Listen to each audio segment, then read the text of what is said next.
NCET programme में आपका स्वागत है। और जैसा आप जानते हैं कि यूनिट जो हमारा रिप्रोडक्शन यूनिट था वो लास्ट टाइम हमने कंप्लीट किया था और आज के लेक्चर की शुरुआत हम करेंगे जेनेटिक्स से, यानी अब हम जेनेटिक्स की तरफ बढ़ रहे हैं।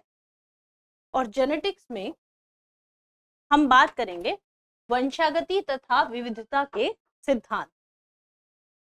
वंशागति, जब भी ये वर्ड हमारे सामने आएगा तो पहला नाम जो हमारे दिमाग में आता है वंशागति या जेनेटिक्स के नाम से वो नाम है मेंडल का नाम। मेंडल, जिन्हें अनुवांशिकी का पिता कहा जाता है। ठीक, तो हम आज क्या क्या पढ़ने वाले हैं या इस यूनिट में क्या क्या पढ़ने वाले हैं, हम उसकी एक आउटलाइन ड्रॉ कर लेते हैं। तो सबसे पहले हम पढ़ने वाले हैं कुछ शब्दावली। सबसे पहले बल्कि हम मेंडल का परिचय पढ़ेंगे। परिचय, फिर आनुवंशिकी से संबंधित कुछ हम क्या पढ़ेंगे, शब्दावली। शब्दावली के बाद बात हम करेंगे मेंडल के नियम की। मेंडल के नियम, मेंडल ने 3 नियम दिए थे, उन 3 नियमों की बात करेंगे। उसके बाद हम बात करेंगे एक जीन की वंशागति,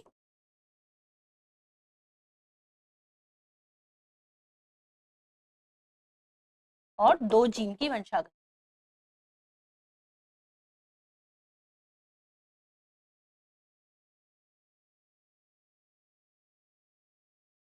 अब जो मेंडल ने नियम दिए थे उनसे कुछ ऐसे उदाहरण देखे जाते हैं जो उन नियमों का पालन नहीं करते। ठीक, उनके बारे में हम पढ़ेंगे। उसके अलावा हम पढ़ेंगे लिंग निर्धारण। लिंग निर्धारण हम इसकी चर्चा कर चुके हैं जब हम बात कर रहे थे रिप्रोडक्शन में, लेकिन वहां पर हमने सिर्फ मानव के लिंग निर्धारण से संबंधित कॉन्सेप्ट को समझा था। लेकिन हमारे सिलेबस में ड्रोसोफिला को बेस बनाकर लिंग निर्धारण के बारे में पूरा कॉन्सेप्ट सिलेबस में दिया गया है। तो हम यहाँ पर लिंग निर्धारण न केवल मानव का बल्कि अन्य जीवों में लिंग निर्धारण को भी हम यहाँ समझते हुए आगे बढ़ेंगे। फिर हम पढ़ेंगे crossing over. Crossing over, linkage, linkage पढ़ेंगे। और हम पढ़ेंगे कुछ विकार। विकार जिनका संबंध किससे होगा, जिनका संबंध होगा जेनेटिक्स से। ठीक है, तो ये सब रहेगा आगे के लेक्चर में। हो सकता है हम 2 लेक्चर में, हो सकता है 3 लेक्चर में हम इसे कंप्लीट। तो जो ये हमारी यूनिट है इसमें आगे हमें बायोटेक्नोलॉजी भी पूरा कवर करना है। बायोटेक्नोलॉजी और ये यूनिट आपस में बहुत रिलेट रहेंगी, क्योंकि बायोटेक्नोलॉजी में हम डीएनए को पढ़ते हैं और यहाँ हम पूरे जीन को पढ़ते हैं। तो बढ़ते हैं आगे, फिर बात करते हैं सबसे पहले मेंडल की। जैसा कि आप सभी जानते हैं मेंडल को आनुवंशिकी का पिता कहा जाता है, फादर ऑफ जेनेटिक्स कहा जाता है। जो ये मेंडल थे ये एक गणितज्ञ थे।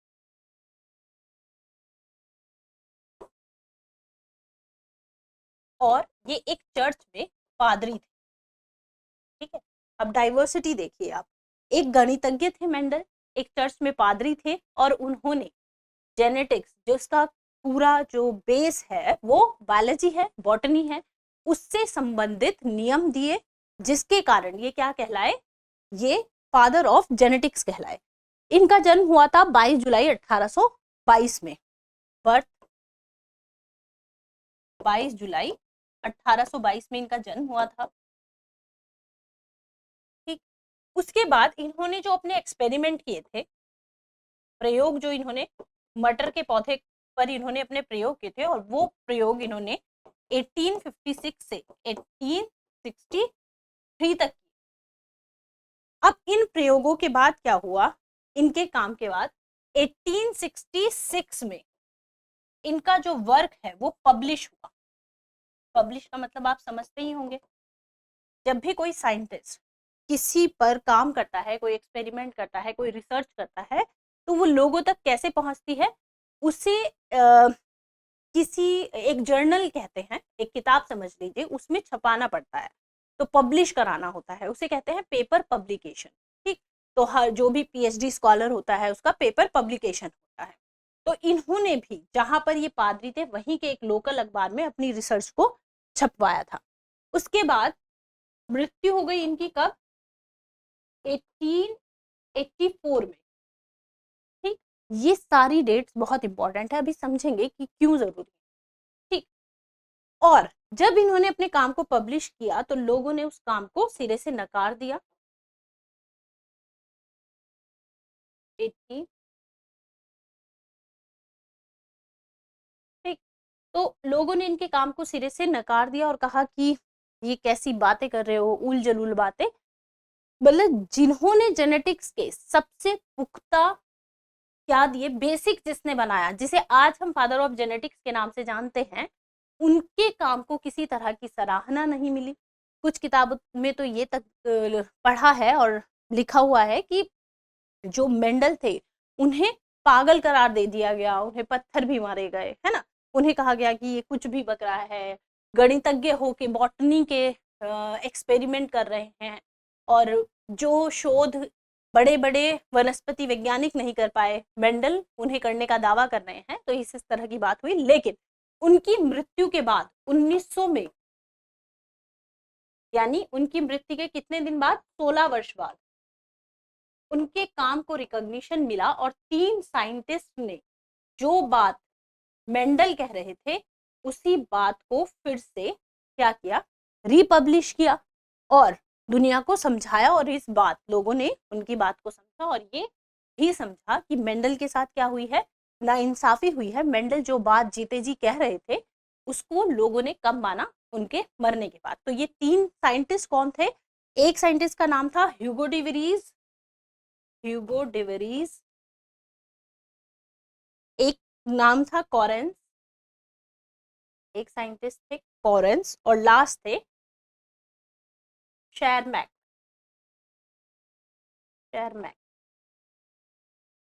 ये साइंटिस्ट थे, इन्होंने 16 साल बाद मेंडल के काम की सराहना की, उसे दोबारा से पब्लिश किया। मेंडल का पूरा नाम था G.J. मेंडल।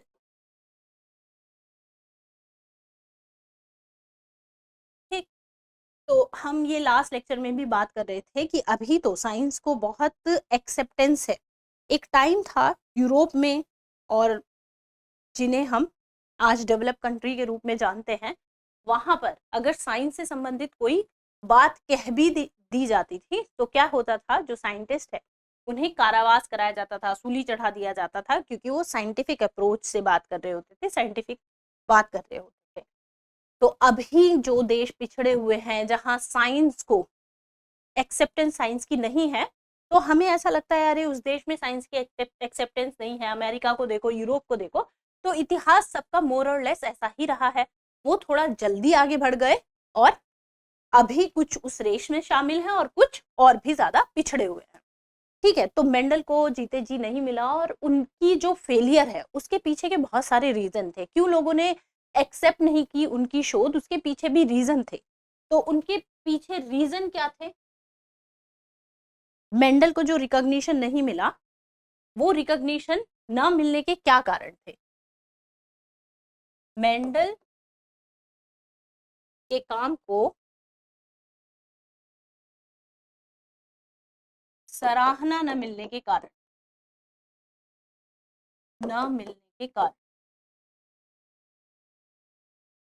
क्यों लोगों ने उन्हें सराहा नहीं?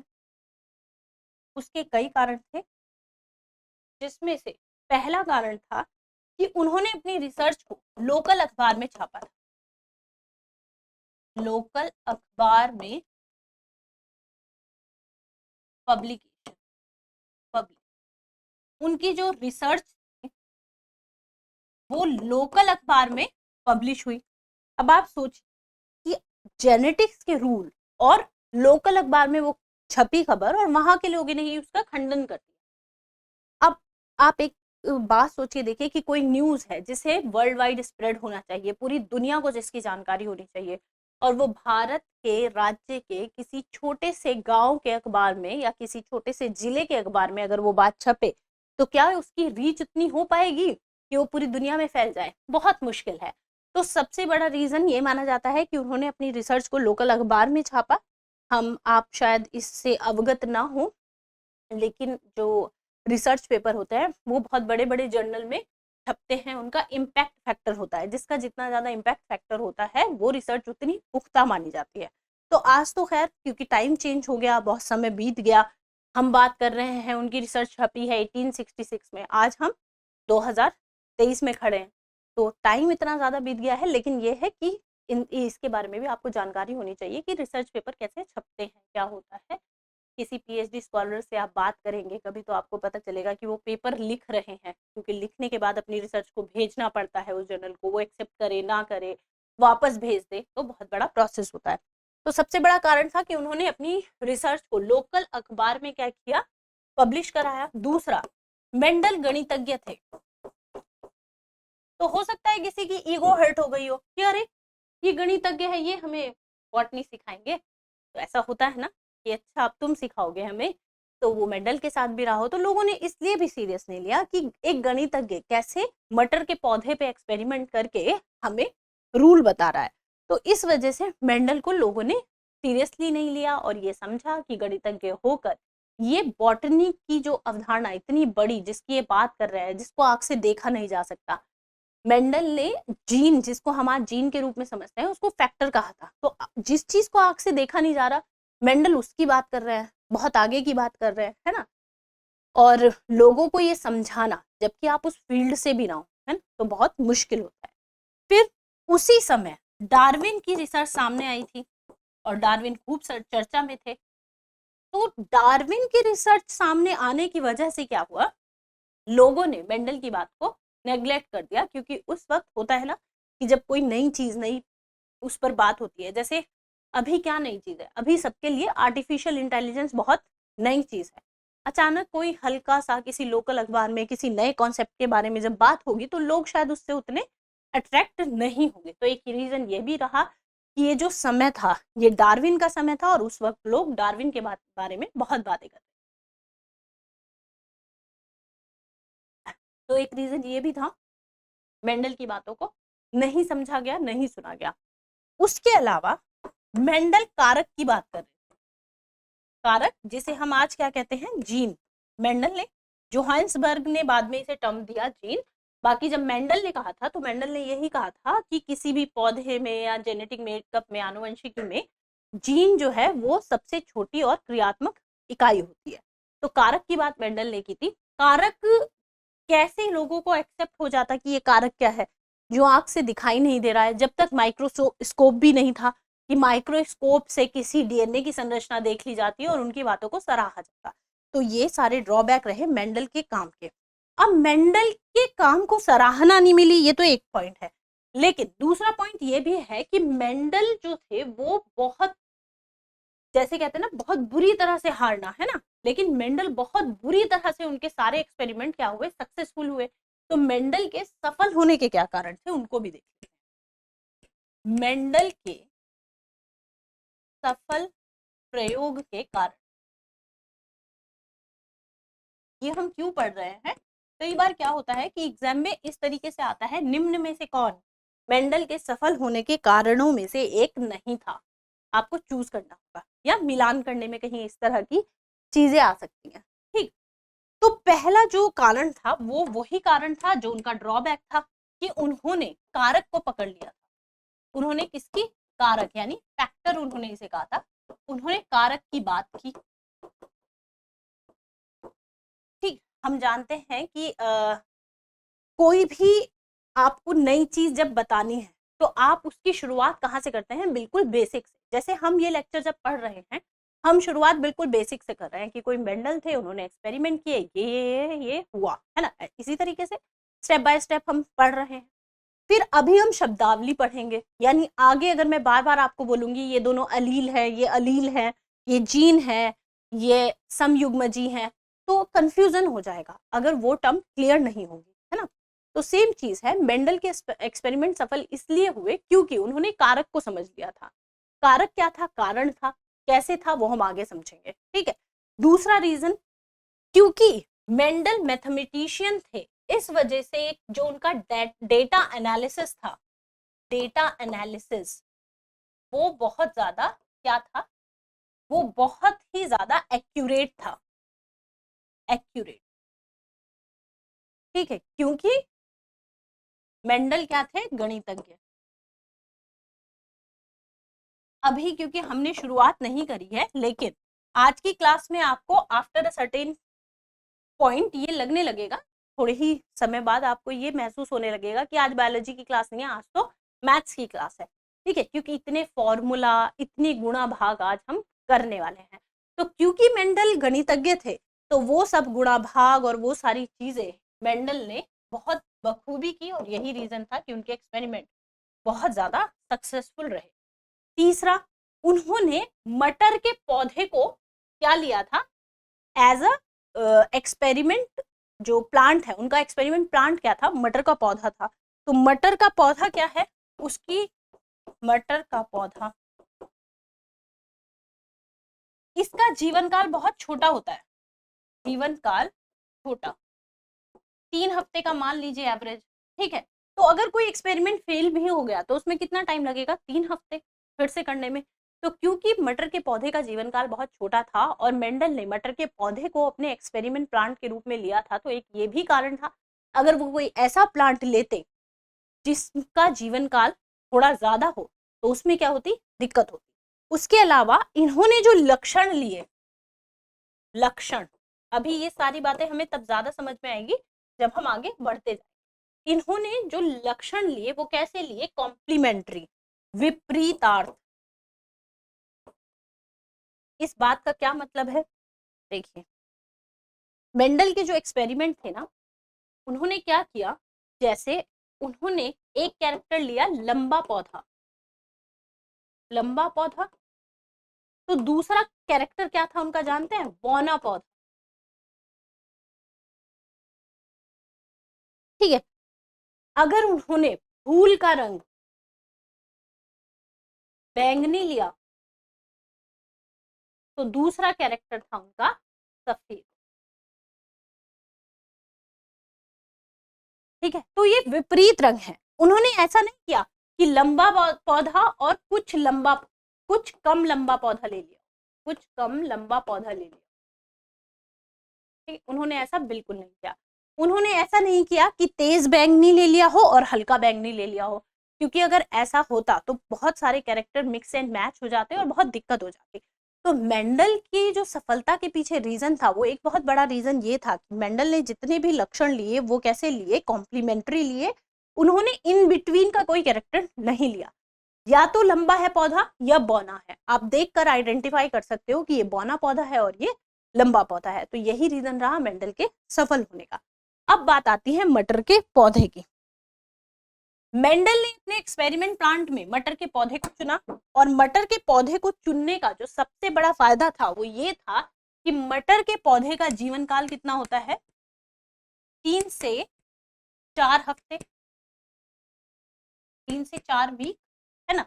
तो ये 3 से 4 वीक होने के कारण, मटर के पौधे के जीवन काल का ये होने के कारण क्या हुआ, जो हमने अभी बात की, कि अगर एक्सपेरिमेंट कहीं फेल हुआ या कोई भी दिक्कत हुई तो मेंडल ने क्या किया?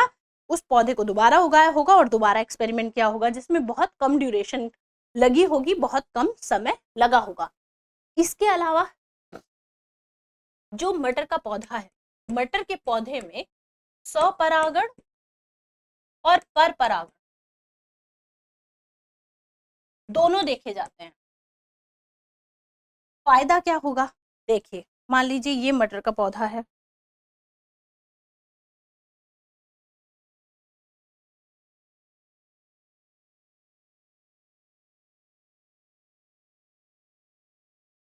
ये, ठीक।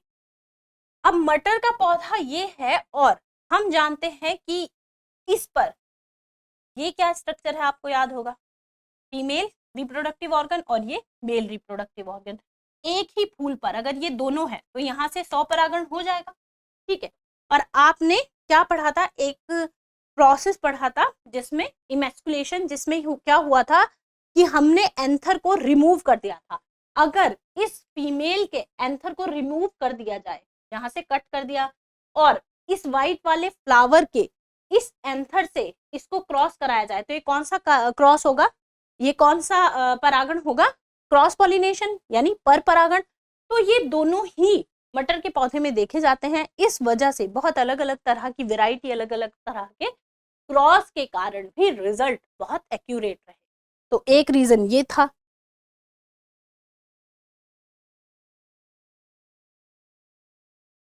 ठीक है, अब इसके अलावा और क्या कारण था?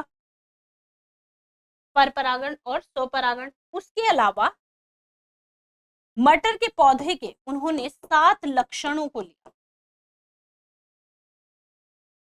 उन्होंने मटर के पौधे के 7 लक्षणों को लेकर एक्सपेरिमेंट किया। अब वो कौन कौन से लक्षण थे वो हम देखेंगे, क्योंकि उनसे सवाल पूछे जाते हैं। ठीक, फिर एक और चीज जो थी वो ये थी कि मटर के बीज में प्रसुप्ति नहीं होती। प्रसुप्ति नहीं होती। अब मटर के बीज में अगर प्रसुप्ति नहीं होती, प्रसुप्ति याद होगा ना, डोरमेंसी हमने पढ़ी थी। देखिए, इसीलिए मैं कह रही थी आपको हमेशा कि एक यूनिट दूसरे से कनेक्टेड रहेगी, स्पेशली जब हम बायोटेक्नोलॉजी पढ़ रहे होंगे जेनेटिक्स, और जेनेटिक्स में कुछ कुछ चीजें हमें रिप्रोडक्शन वाली बार बार आएंगी, क्योंकि अल्टीमेटली यहाँ पर क्या हो रहा है, नई संतति बन रही है, नए पौधे बन रहे हैं, तो उनका लेना देना हमेशा रिप्रोडक्शन वाली यूनिट से थोड़ा बहुत रहेगा ही। जैसे यहाँ पर स्वपरागण परपरागण आ गया, तो आपको ये क्लियर होना चाहिए कि ये क्या है। ठीक, इसके अलावा एक लास्ट जो रीजन है वो ये है कि मटर के बीज अधिक संख्या में होते हैं, अधिक संख्या में। ठीक है, हाँ, प्रसुप्ति की हम बात कर रहे थे, तो वो पीरियड नहीं आता जिसमें हमने पढ़ा था कि वो अपने अंदर की बहुत सारी एक्टिविटी को बहुत लो कर लेता है, और जब तक फेवरेबल कंडीशन नहीं आती तब तक ऐसे ही एक्ट करता है। तो वो जब कंडीशन नहीं आती तो यानी वो प्रसुप्ति में नहीं जाता, तो रिपीट हो सकता है, उसका जर्मिनेशन जल्दी हो सकता है, आसान हो सकता है। ठीक, अब हम कुछ कैरेक्टर्स देख लेते हैं कि जो मेंडल ने कैरेक्टर लिए वो कौन कौन से कैरेक्टर थे। देखिए, मेंडल ने जो कैरेक्टर लिए वो क्या लिए, उन्होंने जैसे हमने देखा फूल का रंग बैंगनी और सफेद। ठीक, इसके अलावा बीज में उन्होंने 2 कैरेक्टर लिए, बीज का आकार गोल या झुर्रीदार, और बीज का रंग पीला या हरा। ठीक है, अब देखिए यहाँ पर एक वर्ड लिखा हुआ है प्रभावी, और यहाँ पर लिखा हुआ है अप्रभावी। ये प्रभावी अप्रभावी क्या है उसको समझेंगे हम, फिर वापस आएंगे। अभी सिर्फ हम यहाँ पर कैरेक्टर देखें। जैसे उन्होंने तने की ऊंचाई के हिसाब से या तो पौधा लंबा लिया या बौना। ऊंचाई कैरेक्टर किस में था, सिर्फ तने में, या तो लंबा या फिर बौना। ठीक है, अब देखिए फूल का सिर्फ उन्होंने रंग लिया, बीज का उन्होंने आकार और रंग, 2 चीज। फिर तने का सिर्फ उन्होंने ऊंचाई ली। ठीक है, अब देखिए जो फूल है उसका एक कैरेक्टर तो था रंग, और एक कैरेक्टर था उसकी स्थिति। इस पुष्प की स्थिति या तो अक्षीय होती है एक्सियल, या अंतयन होती है। ठीक है, फिर फली के लिए उन्होंने 2 कैरेक्टर लिए, या तो उन्होंने फली का आकार लिया या फली का रंग लिया। फली का आकार यानी या तो फली फूली हुई या सिकुड़ी हुई, फली का रंग या तो हरा या तो पीला। तो ये 7 कैरेक्टर है, ये 7 कैरेक्टर आपको याद होने चाहिए। और याद कैसे होंगे, अगर आप ऐसे याद करने लगेंगे ना रैंडम, तो याद नहीं होंगे। बस याद रखिएगा, फली के 2 कैरेक्टर लिए उन्होंने, फली का आकार और फली का रंग। फूल के 2 कैरेक्टर लिए उन्होंने, फूल का रंग और फूल की स्थिति। उसके अलावा बीज के 2 कैरेक्टर लिए उन्होंने, कौन कौन से, बीज का आकार और बीज का रंग। और 7वां कैरेक्टर जो था वो क्या था, 7वां कैरेक्टर था उनका ऊंचाई, तने की ऊंचाई। तो इस तरीके से आपको याद हो जाएगा कि हर एक के पुष्प, बीज और फली, इनके 2-2 कैरेक्टर थे, और कैरेक्टर कौन कौन से थे ये माइंड में रखना है। तो इस तरह एनसीईआरटी में एक तालिका दी हुई है मेंडल द्वारा अध्ययन किए गए मटर के पौधे के विपर्यास विशेषक।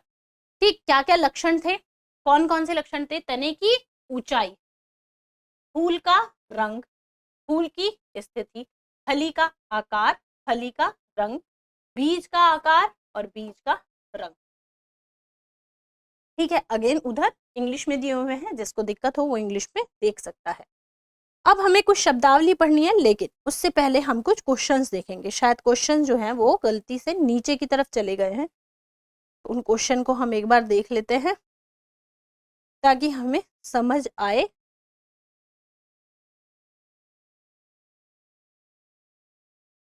हाँ देखिए, एक क्वेश्चन है ये।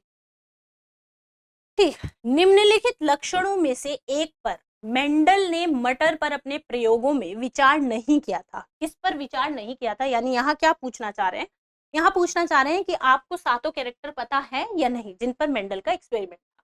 कौन कौन से, रोम, ग्रंथिल या अग्रंथिल, क्या ऐसी कोई भी बात हमने अभी की है? 7 कैरेक्टर जब हमने देखे नहीं किया ना, तो ऑब्वियसली उत्तर तो यही है, टिक कर देते हैं। बाकी एक बार देख लेते हैं, बीज हरा या पीला, किया है। फली, फूली या सिकुड़ी, बिल्कुल। तना, लंबा या बोना, बिल्कुल। तो ये 3 कैरेक्टर थे, है ना, और इन 3 कैरेक्टर के अलावा 4 और होंगे, लेकिन पहला वाला कैरेक्टर नहीं था। सवाल किस में पूछा है? ये इतना आसान सवाल, और पूछा है किसमें? नीट में। देखिए आसान क्यों लग रहा है, क्योंकि आपने बात को समझ लिया है। निम्नलिखित में से कौन सी मेंडल के संकरण प्रयोगों की अवधि है? उन्होंने कब अपने एक्सपेरिमेंट किए थे? 1840 से 50, 57 से 69। देखिए 66 में तो उनकी पब्लिश ही हो गई थी, तो कोई मतलब नहीं है। 70 से 77, फिर अगेन 66 में पब्लिश हो गई थी, तो 70 से 77 में एक्सपेरिमेंट कैसे होंगे, कब हुए थे, ये तो हमने अलग से पढ़ा ही है। 1856 से 63 के बीच उन्होंने अपने एक्सपेरिमेंट किए। अगेन देखिए नीट का सवाल है, ऐसे ही सवाल आएंगे सीयूईटी में भी, इससे बाहर क्या ही आएगा। मटर के पौधों पर अपने क्लासिक प्रयोगों में मेंडल ने उपयोग नहीं किया। इन फिर से क्या पूछना चाह रहा है कि आपको 7 लक्षण पता है या नहीं पता है? देखिए AIPMT का सवाल है, देखते हैं लक्षण क्या क्या पूछे हैं उन्होंने और कौन सा हमारा इसमें उत्तर होगा। मटर के पौधों पर, ठीक है, बीज का आकार, फूल की स्थिति, बीज का रंग, फली की लंबाई। ठीक, अब देखिए बीज, फूल, बीज, फली सब पूछा, सब ठीक है ना। अब देखिए बीज का आकार, ठीक है, गोल झुर्रीदार, बिल्कुल ठीक है। फूल की स्थिति एक्सियल, है ना, 2 तरह की देखी थी ना। फिर बीज का रंग, बीज का रंग देखा था, या तो पीला था या हरा था। फली की लंबाई, लंबाई यानी ऊंचाई, ऊंचाई हमने सिर्फ एक ही चीज की कैरेक्टर लिया था, वो क्या था? तना, है ना। तो उत्तर क्या हुआ? ये कोई कैरेक्टर नहीं था जो मेंडल ने लिया था। तो देखिए यहाँ पर क्या है, क्वेश्चन स्मार्टली बनाया गया है। एक ले लिया है जो सब्सटेंस है कि क्या था, फली थी, बीज था, फूल था या नहीं था, ठीक है। और दूसरा क्या ले लिया है? दूसरा ले लिया है कैरेक्टर, लक्षण, है ना। और दोनों को क्या करके मिलके स्मार्ट प्ले किया, तो आप ओवर स्मार्ट हो जाइएगा, क्योंकि अब आपकी नजर से तो बचेगा नहीं। आपको 7 कैरेक्टर रट गए होंगे अब तक, है ना, और नहीं रटे तो रट लीजिए उनको। ठीक, तो ये कुछ सवाल हैं, इसके अलावा ठीक है। अब और सवाल तो हम बाद में हल करेंगे, अभी के नहीं है। अब हम आ जाते हैं वापस, और अब कुछ शब्दावलियों पर क्या करते हैं, चर्चा करते हैं। सबसे पहले शब्दावली है हमारी जीन। जैसा कि मैंने आपको कहा कि मैं बताऊं आपको जीन की खोज कब हुई, कैसे हुई, ये सब नहीं पूछेगा। देखिए बस एक लाइन आपको याद रखनी है कि जीन जो है ना, ये वंशागति की क्रियात्मक इकाई है। वंशागति की क्रियात्मक इकाई है, और इसे मेंडल ने क्या कहा था? कारक, ठीक है। और जोहान्सबर्ग ने इसी को क्या कहा? जीन कहा। और प्रचलन किसका है? जीन का, है ना।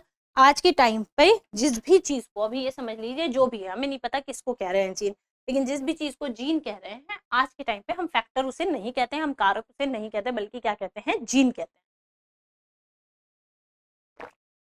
एक दो एग्जाम में सिर्फ ये सवाल पूछ लिया गया है, बताइए कि जो जीन है, आज की भाषा में कहे जाने वाला जीन, मेंडल ने किस नाम से उसको क्या कहा था, है ना, क्या कहा था? फैक्टर कहा था, यानी कारक कहा था। ठीक, अब ये जीन है क्या? क्योंकि अभी हमने बायोटेक्नोलॉजी नहीं पढ़ा, लेकिन जैसे हम बायोटेक्नोलॉजी जब पढ़ेंगे तो हम इस बात को समझेंगे कि जो डीएनए है वो कहाँ होता है? कोशिका के केंद्रक में होता है। कोशिका क्या होती है? तो साइटोलॉजी 11वीं क्लास में हमारी है, और हमने साइटोलॉजी में ये पढ़ा था कि cell is the functional and structural unit of life, है ना। जो कोशिका होती है वो जीवन की संरचनात्मक तथा क्रियात्मक इकाई होती है। पूरा ये लाइन डेफिनेशन में आपने कभी ना कभी इस्तेमाल की होगी, और ये हम बस रट लेते हैं।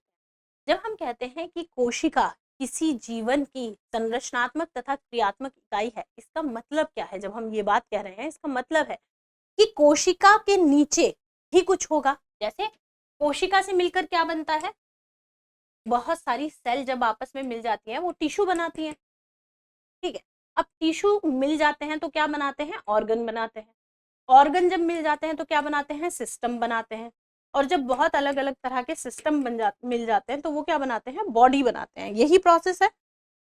या फिर अगर मैं कहूँ कोई बॉडी किससे मिलकर बनी होती है, तो अलग अलग सिस्टम से। जैसे अगर हम अपनी बॉडी की बात करें तो हमारी बॉडी में एक सर्कुलेटरी सिस्टम है, एक डाइजेस्टरी सिस्टम है, एक एक्सक्रीटरी सिस्टम है ना, बहुत सारे सिस्टम है।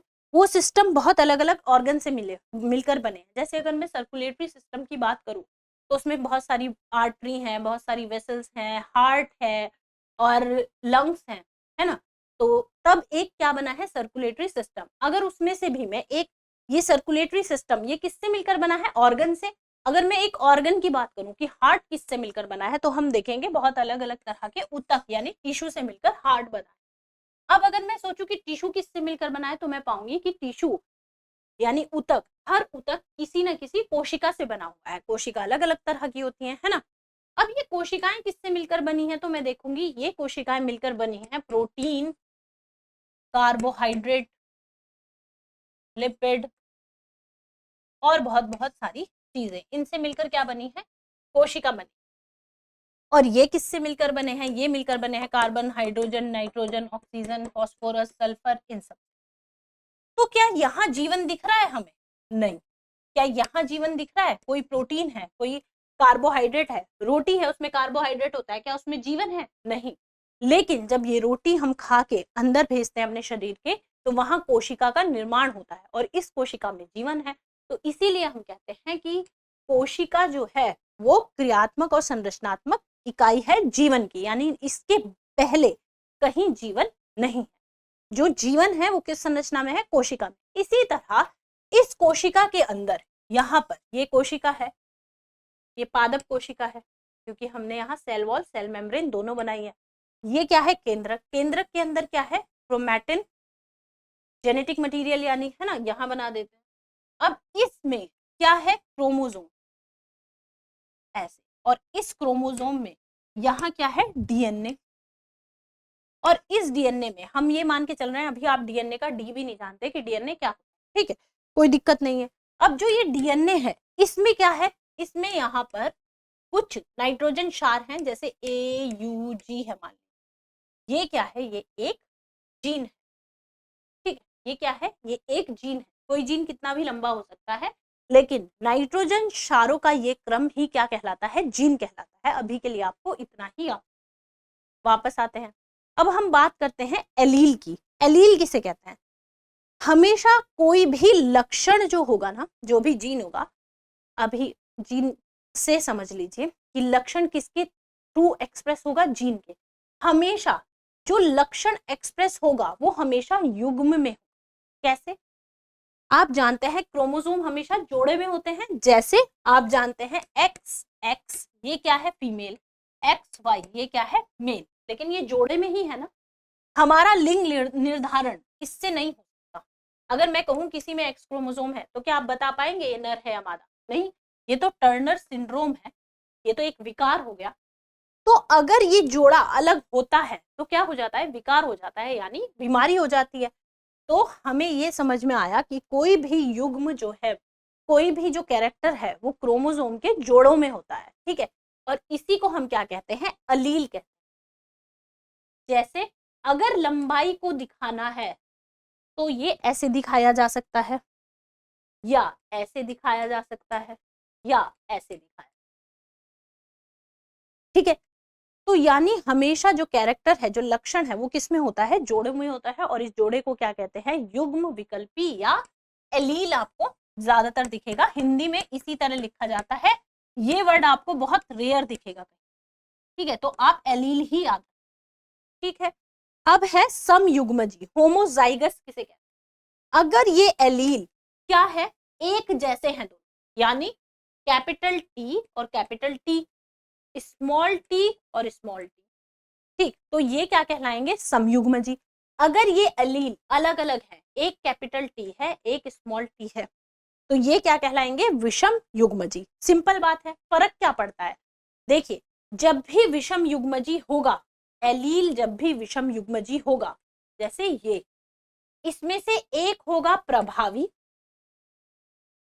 और एक होगा अप्रभावी। अप्रभावी, इसे ऐसे समझिए, ये दो रूममेट हैं जो एक रूम में रहते हैं। जो टी है कैपिटल, वो एक लंबा हट्टा कट्टा लड़का है, और जो स्मॉल टी है वो बहुत कमजोर सा, बहुत सीधा साधा, अभी नया नया शहर में आया हुआ लड़का है। तो डी जो कैपिटल टी है ना, वो हमेशा प्रभावी रहेगा, अपना प्रभाव कि हाँ भाई चाय बना दो जरा, मेरी किताब देना उठा के, मेरा फोन लगाना चार्जर पर, पानी ला दो, है ना। और ये जो स्मॉल टी है ये हमेशा क्या रहेगा, इसके प्रभाव में रहेगा। ठीक, तो हमेशा इसकी पर्सनैलिटी कभी बाहर नहीं आएगी। जो जिस कैरेक्टर को ये कैरी कर रहा होगा वो कभी भी बाहर नहीं आएगा। हमेशा कौन डोमिनेंट रहेगा, कैपिटल टी। तो लक्षण जो होते हैं, अगर विषम युग्मजी है, अगर कैरेक्टर विषम युग्मजी है, तो हमेशा जो प्रभावी होगा वो एक्सप्रेस होगा, जो अप्रभावी होगा वो छुप जाएगा। और जो अप्रभावी है वो सिर्फ और सिर्फ कब दिख सकता है, जैसे मान लीजिए अगर मैं कहूं कि ये कैपिटल टी जो है ये लंबे पौधे के लिए है, लंबा, और स्मॉल टी बौने के लिए है। ठीक है, तो अगर ये लंबे के लिए है और कंडीशन ये है कि एक पेड़ है जिसका जेनेटिक मेकअप ये है, तो पौधे कैसे होंगे, लंबे। ये तो डेफिनेट है, दोनों ही कैपिटल टी है। अगर कंडीशन ये है तो देखिए ये वो रूममेट है जिसकी पर्सनैलिटी बाहर नहीं आएगी, तो भी पौधे कैसे होंगे, लंबे। ठीक है, अब इसमें कैरेक्टर तो बोना भी है ना, अप्रभावी है लेकिन, है ना। ये बौनापन कब सामने आएगा, जब स्मॉल टी और स्मॉल टी का, तब। यानी अब ये चला गया है अपने घर, गांव गया है, अब इसने अपने दोस्त को बुला लिया जो इसके जैसा है, अब जो है इनका फाइनली इनके वाली बात आएगी, बराबरी की, और ये अपना पर्सनैलिटी शो कर पाएंगे। जैसे यहाँ स्मॉल टी की पर्सनैलिटी क्या है, बोना। तो यानी पौधा अगर बोना है तो उसका जेनेटिक मेकअप क्या होगा, यही होगा। लेकिन अगर पौधा लंबा है तो उसका जेनेटिक मेकअप ये भी हो सकता है और ये भी हो सकता है। ठीक है, तो यहां से हमें समझ में आ गया क्या, प्रभावी और अप्रभावी। यानी जब भी एलील विषम युग्मजी होंगे तो उसमें से एक प्रभावी होगा और एक अप्रभावी होगा। अब हमें यहाँ एक और चीज समझनी होगी, यहाँ हमें ये समझना होगा कि जब कोई प्रभावी और अप्रभावी होता है तो हम उसको कैपिटल टी और स्मॉल टी लिख रहे हैं, है ना। कैपिटल टी तो समझ में आता है कि हमने टॉल से क्या ले लिया, कैपिटल टी। बोने को तो ड्वार्फ कहते हैं ना, बोने को क्या कहते हैं, ड्वार्फ। तो बोने के लिए तो हमें स्मॉल डी लेना चाहिए था या डी लेना चाहिए था कैपिटल। ठीक है, तो बहुत कंफ्यूजन हो जाता अगर ऐसा होता। ठीक है, तो इसलिए हमेशा जो शो होता है कैरेक्टर, वो क्या होता है, जो डोमिनेंट कैरेक्टर है उसका जो इनिशियल है उसी से अप्रभावी लक्षण को उसके स्मॉल लेटर से दर्शाया जाता है। जैसे अगर मैं कहूं कि फ्लावर का रंग पर्पल है, फ्लावर का रंग पर्पल है, तो हम उसे कैपिटल पी से दिखाएंगे, ये पर्पल फ्लावर है। ठीक है, अगर हम कहें कि फ्लावर का रंग व्हाइट है, ये क्या हो गया, पर्पल। अगर मैं कहूं फ्लावर का रंग क्या है, व्हाइट है, सफेद है, तो उसको हम डब्लू से नहीं दिखाएंगे व्हाइट को, बल्कि किससे दिखाएंगे, स्मॉल पी, क्योंकि ये प्रभावी है और इसका पर्पल का पी लिया यहाँ पर, और स्मॉल पी अगर है तो यानी पर्पल के विपरीतार्थी जो लक्षण है उसको हम उसी अल्फाबेट से दिखाएंगे जो उसके प्रभावी का पहला लेटर होगा, अब वो चाहे कोई भी हो। जैसे एक्सियल पोजीशन थी ना, कैपिटल ए, दूसरे वाली पोजीशन को क्या दिखाएंगे, स्मॉल ए। जैसे राउंड, जो बीज का आकार था वो कैसा था, राउंड, गोल, तो कैपिटल टी से राउंड को दिखाएंगे। रिंकल्ड, झुर्रीदार, तो उसको डब्ल्यू से नहीं बल्कि स्मॉल आर से दिखाएंगे, क्योंकि ये राउंड का आर कैपिटल आर है, ये प्रभावी है और ये अप्रभावी। ठीक है, तो ये बात हमेशा समझ के चलेंगे। आगे बढ़ते हैं। अब बात आती है दृश्य प्रारूप क्या होता है, यानी फिनोटाइप क्या होता है और जीनोटाइप क्या होता है। देखिए बहुत इंटरेस्टिंग है ये फिनोटाइप और जीनोटाइप। हम कुछ पौधे देख रहे हैं, अभी हमने बात की थी कि कुछ लंबे पौधे हैं, है ना, और एक बौना पौधा है। तो बौना पौधा दिमाग में आते ही हमें ये समझ में आता है बौना एक ही कंडीशन है, ये बौने की कंडीशन नहीं हो सकती क्योंकि यहाँ तो ये वाला कैरेक्टर प्रभावी हो जाएगा, ठीक है। तो बौने होने के लिए यही शर्त है, लेकिन लंबे होने के लिए तो दो शर्त है ना, ये और ये, ठीक है। तो दृश्य प्रारूप का मतलब होता है कैसे पौधे दिख रहे हैं। इसे हम ज्यादा अच्छा समझ पाएंगे अगर हम आगे क्या पढ़ ले, क्रॉस को पढ़ ले कि क्रॉस क्या होता है।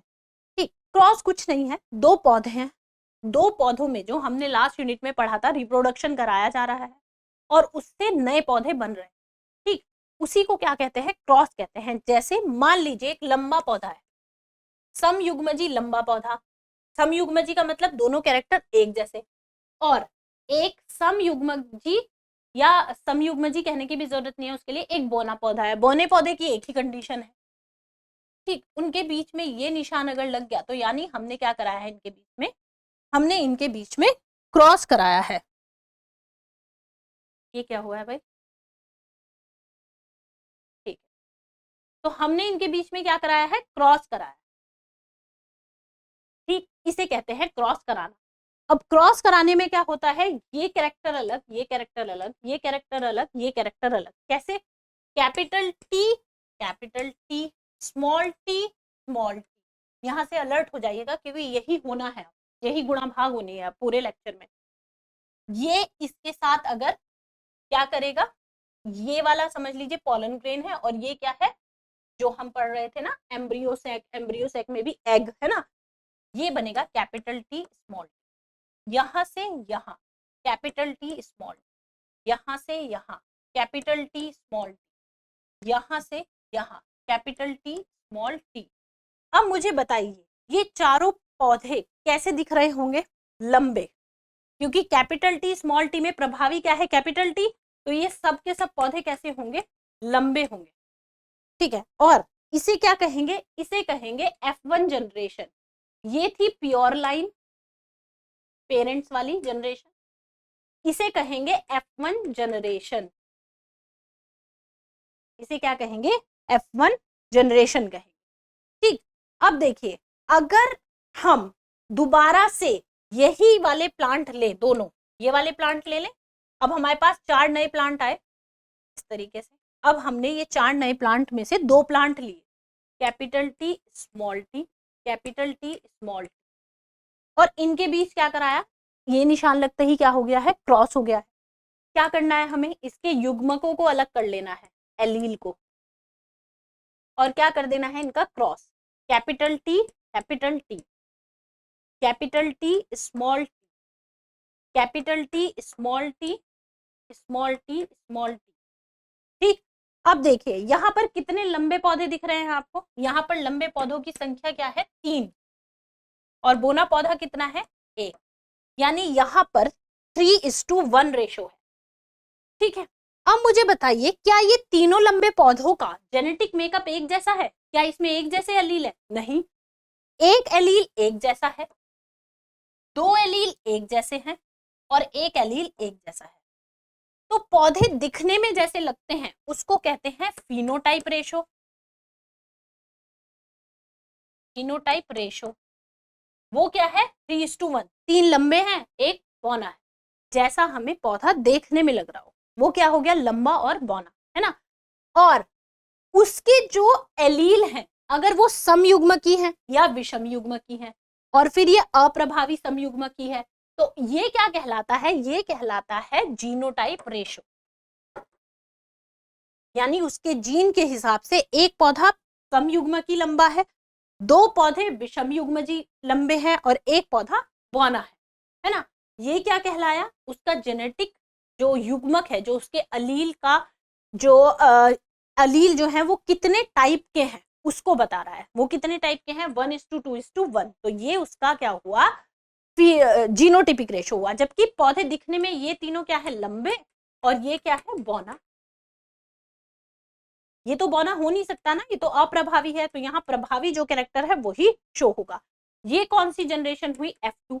जब हमने F1 जनरेशन के दो पौधों के बीच में क्रॉस कराया तो हमें कौन सी जनरेशन मिली, F2, इसी को कहते हैं पीढ़ी, इसी को क्या कहते हैं, पीढ़ी। पीढ़ी का मतलब क्या है, हमने पहले दो पौधों में क्रॉस कराया तो हमें एक पीढ़ी मिली, और पीढ़ी के लिए यहाँ फिलेल है वर्ड इंग्लिश में, तो इसीलिए उसको F1 कहा जाता है। और जब F1 पीढ़ी के दो पौधों में सेल्फ कराया जाता है, सेल्फ का मतलब आपस में ही इनका क्रॉस कराया जाता है, तो हमें क्या रेशो मिलता है 3:1, 1:2:1, और ये क्या कहलाती है F2 जनरेशन, और ये क्या कहलाता है फिनोटिपिक रेशो, और ये कहलाता है जीनोटिपिक रेशो। वापस आ जाइए, दृश्य प्रारूप और जीनी प्रारूप, प्रारूप दो ही तरह के होते हैं, और अभी हमें समझ में आ गया होगा। इसका मतलब है पौधा जैसा दिख रहा हो, पौधा जैसा दिखता है, जैसे capital T capital T capital T small T, ये दोनों ही क्या दिखेंगे लंबे, और स्मॉल टी भी क्या होगा लंबा। जीनोटिपिक रेशो क्या होता है, जो उसका जेनेटिक मेकअप हो, यानी एलील, एलील उसके कैसे हैं, जैसे कैपिटल टी क्या है सम युग्मजी लंबा, एक टाइप का हो गया। कैपिटल टी स्मॉल टी विषम युग्मजी, और कैरेक्टर कैसा है ये लंबा ही दिखाई देगा ना, प्रभावी है क्योंकि लंबा होना, ठीक। और स्मॉल टी सम युग्मजी बौना, नोट करते रहिए साथ साथ, ये हो गया सम युग्मजी बौना पौधा, ठीक है। तो यहाँ पर जो पहली जनरेशन है, और हमने एक कैरेक्टर को लेकर ही क्या कराया है क्रॉस कराया है, तो उसकी F2 जनरेशन में जो फिनोटिपिक और जीनोटिपिक रेशो है वो कितना है 3:1 और 1:2:1, ठीक। अब आ जाइए आगे, अब है पिनेट स्क्वायर। क्या है पुनेट स्क्वायर? ये एक साइंटिस्ट थे जिन्होंने देखा कि जब क्रॉस कराया जा रहा है तो चीजें बिखर गई, तो इन्होंने एक अवधारणा दी कि क्यों ना ये क्रॉस एक बॉक्स में कराया जाए। जैसे अगर हमने जो चीज यहाँ की है, ठीक, ये हो सकता है कुछ स्टूडेंट्स को करने में दिक्कत हो रही हो, लेकिन अभी जो हम पुनेट स्क्वायर में करेंगे ना वो आप आसानी से कर पाएंगे। अगेन जो चीज हमने वहां की थी अगर हम उसको रिपीट करें, तो उन्होंने कहा कि मान लीजिए ये क्रॉस, ठीक, अब यहाँ क्या बनेंगे युग्मक बनेंगे, कैपिटल टी स्मॉल टी। तो इन्होंने कहा कि एक बॉक्स बनाना चाहिए, हर चीज को व्यवस्थित करो, ये बॉक्स बनाया, यहाँ पर सबसे ऊपर उन चीजों को रखो जो लक्षण है, युग्मक बने हैं, एक तरफ मेल और एक तरफ फीमेल।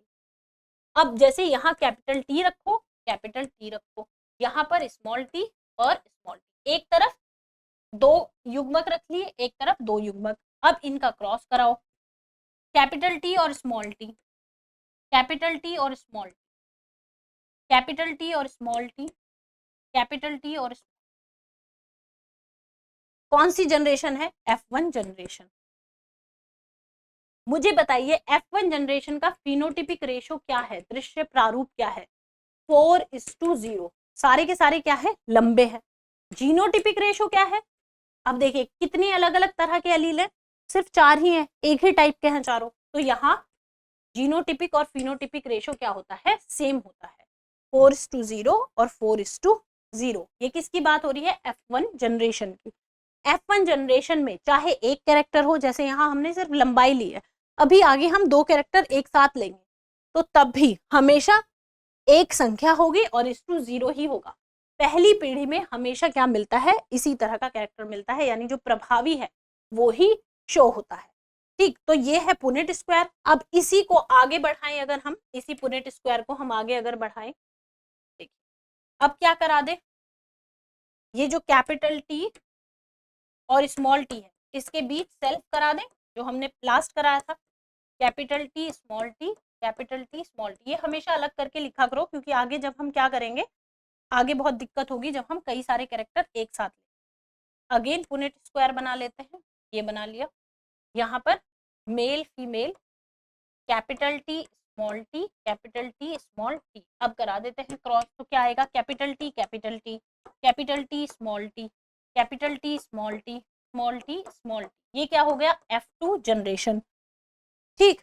अब क्या होगा, यहाँ लंबे पौधे कितने हैं, फिनोटिपिक रेशो निकालते हैं, ये भी लंबा ये भी लंबा ये भी लंबा, 3 और एक बौना 3:1।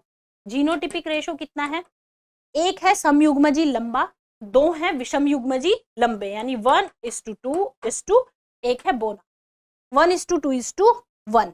यही था पीछे भी, सेम चीज हमने दोहराई है, बस पुनेट स्क्वायर के थ्रू दोहरा लिया। आ गया अगला। अच्छा, ये हो गया पुनेट स्क्वायर। अब सेल्फिंग क्या है? सेल्फिंग मैंने आपको बता दिया, जब F1 जनरेशन में जो भी रिजल्ट आया, अगर उन दो पौधों के बीच में संकरण कराया जाता है, क्रॉस कराया जाता है, उसे क्या कहते हैं? उसे कहते हैं सेल्फिंग। ठीक है, अब आ जाइए प्योर लाइन। प्योर लाइन क्या है? जब जो पेरेंट्स है, जो ये है ना, ये लंबा पौधा है समयुग्मजी, ये बौना पौधा है समयुग्मजी, इसे कहते हैं प्योर लाइन। ठीक है, अगर प्योर लाइन के बीच में हम लगातार संकरण कराने लगे, जैसे कैपिटल टी और कैपिटल टी, इनके बीच में अगर संकरण कराएं, आप कितनी भी जनरेशन इनका संकरण कराते रहिए, हमेशा कैपिटल टी ही आएगा। तो ये क्या है? ये है प्योर लाइन। आप small T small T small T small T के साथ संकरण कराते रहिए, कितनी भी जनरेशन गुजर जाए, स्मॉल टी ही आएगा। ठीक है, तो ये क्या कहलाती है? ये कहलाती है प्योर लाइन। ये वाला प्योर लाइन है, हालांकि ये तो क्या हो गया, मिक्स हो गया ना, तो ये है pure line.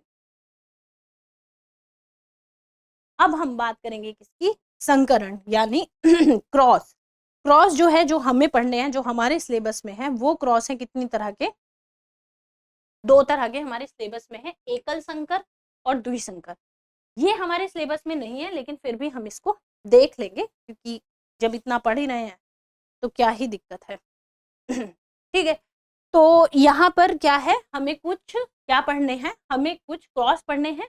Monohybrid cross. Monohybrid cross का मतलब क्या है? संकरण जब एक लक्षण के साथ, एक लक्षण के साथ संकरण, यानी जो संकरण कराया जाएगा, यदि वो एक लक्षण के साथ कराया जाए तो उसे क्या कहते हैं? एकल संकर। द्विसंकर किसे कहते हैं? दो लक्षण के साथ संकरण। ठीक है, और यहाँ क्या आ जाएगा? तीन लक्षण के साथ तीन लक्षण के साथ संकरण। ठीक है, अगर एक लक्षण को लेकर संकर कराया जाएगा उसे एकल संकर कहेंगे, दो के साथ कराया जाएगा उसे द्विसंकर कहेंगे, डाई हाइब्रिड कहेंगे, और तीन लक्षण लिए जाएंगे तो उसे ट्राई हाइब्रिड क्रॉस कहेंगे। ठीक, अब देखिए, दृश्य व जीनी प्रारूप के लिए फॉर्मूला सिलेबस में लिखा हुआ है आपके। ठीक है, हमारे सिलेबस में अगेन मैं कह रही हूँ कि क्या है, एकल और द्विसंकर है, लेकिन ट्राई हाइब्रिड को भी हम देख लेंगे प्रैक्टिस के लिए। ठीक है, तो अब इसको समझने के लिए हमें पहले संकरण देखना पड़ेगा। तो पहले पढ़ते हैं हम एकल संकर। एकल संकर क्या होता है? Monohybrid cross. Monohybrid cross already ये हम कर चुके हैं। मोनोहाइब्रिड क्रॉस कैसे होता है? मोनोहाइब्रिड क्रॉस सिंपल है कि हमें एक कैरेक्टर लेना है, कोई एक कैरेक्टर। जैसे अभी हमने क्या लिया था? लंबाई ली थी। ठीक, cross small T small T. सबसे पहले प्योर ही लेते हैं, प्योर लंबा, प्योर बोना। अभी विषम युग्मजी हम नहीं लेंगे। जब इनके बीच क्रॉस कराया जाएगा तो सबसे पहले ये युग्मक बना लीजिए, ये जरूर बनाया करिए, क्योंकि आगे इसे समझ में आएगा इसके फायदे क्या है। ठीक है, अब क्या होगा? पुनेट स्क्वायर बनाएंगे। अब हम हमेशा पुनेट स्क्वायर बनाएंगे। कैपिटल, अच्छा यहाँ पर मेल और यहाँ फीमेल है ना। कैपिटल टी स्मॉल करिए क्रॉस। ठीक है, अब क्रॉस करेंगे तो क्या आएगा? Capital T small T, capital T small T, capital T small T, capital T small T. वही चीज रिपीट हुई है ना। जनरेशन कौन सी है? जनरेशन क्या है? ये जनरेशन है F1 जनरेशन। इसका फिनोटिपिक रेशो क्या है? यहाँ तक तो आपको दिखाई दे ही रहा होगा, 4:0। चारों के चारों कैसे हैं? लंबे हैं, और 0 आ गया। जीनोटिपिक रेशो क्या है इसका? अगेन 4:0, क्योंकि चारों के चारों का जो एलील है एक जैसे हैं, तो 4 एक जैसे हैं, बाकी कोई बचा नहीं तो 0। ठीक, अब हम क्या करेंगे? इन दोनों को लेंगे, कैपिटल टी, इन दोनों को ले लेते। ये दो पौधे हैं जिनके बीच संकरण कराना है। Small T, capital T small T, अब जो ये बनी है ये क्या है, F1 जनरेशन। आगे क्या बनानी है, F2 जनरेशन। अगेन इनके युग्मक बनाइए, capital T small T, capital T small T. फिर से क्या बना दीजिए, फिर से बना दीजिए पुनेट स्क्वायर। थोड़ा सा क्योंकि हम क्या करेंगे, हल्का सा इधर कर लेंगे ताकि यहाँ इंफॉर्मेशन लिखी जाए, है ना। ये मेल और female, capital T small T, capital T small T. ठीक है, कंफ्यूजन ना हो जाए आपको, कलर चेंज कर देते, capital T small T, capital T small T. Cross कराएंगे, capital T capital T, capital T small T, capital T small T, small T small T. ठीक है, अब इसका फिनोटिपिक रेशो बताइए, फिनोटिपिक रेशो, और ये है कौन सी जनरेशन, F2। F2 जनरेशन का फिनोटिपिक रेशो देखिए 1 2 3, तीनों लंबे, 3:2। ये कैसा, बोना 1, 3:1। कौन सी जनरेशन में, F2। जीनोटिपिक रेशो क्या होगा, जीनोटिपिक रेशो होगा एक समयुग्मजी, 2 विषमयुग्मजी, 1 समयुग्मजी, बोना। तो रेशो क्या हो गया, 1:2:1। ठीक, अब यहाँ पर जो हम ये जिस हेडिंग के अंतर्गत पढ़ रहे हैं ना, दृश्य व जीनी प्रारूप के लिए फॉर्मूला, अभी तो आपको फॉर्मूले की जरूरत नहीं, एक ही कैरेक्टर है, आपने इजीली कर लिया, 3:1 और 1:2:1। ठीक, अब अगर हम आगे बढ़ते हैं, अब हम पढ़ते हैं द्विसंकर क्रॉस। द्विसंकर क्या था, द्विसंकर संकरण है ना, dihybrid cross, dihybrid cross. तो जब हम डाई हाइब्रिड क्रॉस पढ़ रहे हैं, तो डाई हाइब्रिड क्रॉस में हमें कितने कैरेक्टर लेने पड़ेंगे, हमें 2 कैरेक्टर लेने पड़ेंगे। 7 थे ना, उनमें से 2 ले लेते हैं। मान लीजिए 7 कैरेक्टर थे, एक था तने की ऊंचाई और एक था फ्लावर का कलर। फ्लावर का कलर क्या था, पर्पल। तो यहाँ 2 कैरेक्टर एक साथ लेंगे, capital T capital T, capital P capital P. ये पौधा कैसा होगा, ये पौधा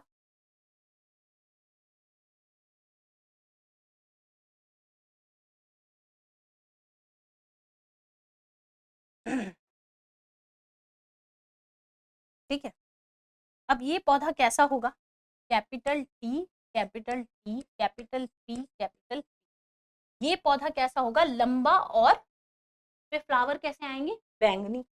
दूसरा कैरेक्टर क्या लेते हैं इसी का, अप्रभावी। अप्रभावी में क्या होगा, स्मॉल टी यानी बोना, और स्मॉल पी यानी इस पर फ्लावर कैसे होंगे, सफेद, क्योंकि सफेद फ्लावर क्या है, अप्रभावी। ठीक है, इनके बीच क्या कराया, क्रॉस। देखिए जो मैं कह रही थी ना, वहां फायदा होगा अलग अलग करने का, वो यहाँ से समझ आएगा। अब देखिए यहाँ से जो युग्मक मिलेंगे वो मिलेंगे capital T capital P into 4, यानी 4 ऐसे युग्मक मिलेंगे।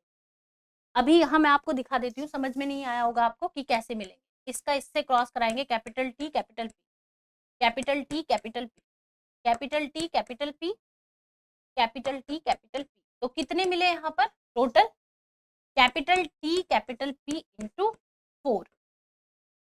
अब एक कैरेक्टर नहीं है, अब 2 हैं, और 2 को साथ में लेकर हमें चलना है। यहां से भी कितने मिलेंगे, स्मॉल पी इंटू 4। अब हम क्या बनाएंगे, पुनेट स्क्वायर बनाएंगे F1 जनरेशन पाने के लिए। ये F1 जनरेशन नहीं है, ये तो युग्मक निकाले हैं हमने, कंफ्यूज नहीं होना है। ठीक है, और यहाँ पर कितने कॉलम बनेंगे, यहाँ पर कॉलम बनेंगे 4 क्योंकि 2 कैरेक्टर। ठीक है ना,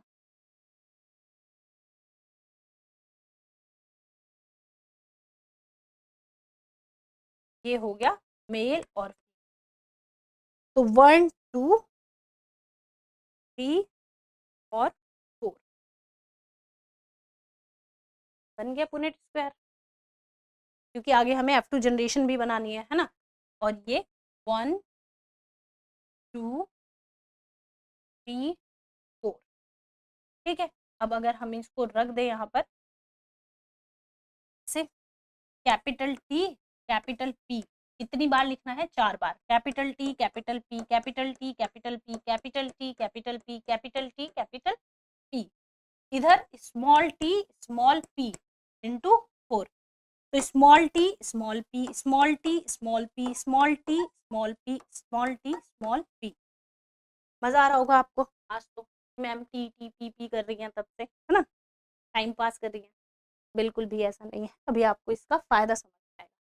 तो देखिए यहाँ पर जब क्रॉस होगा तो क्या आएगा? Capital T small T capital P small P. आंख बंद करके यही लिखना है, एक कैपिटल एक स्मॉल एक कैपिटल एक स्मॉल एक कैपिटल एक स्मॉल एक कैपिटल एक स्मॉल, ठीक है, एक कैपिटल एक स्मॉल एक कैपिटल एक स्मॉल, ठीक है। T T P P, capital T small T capital P small P.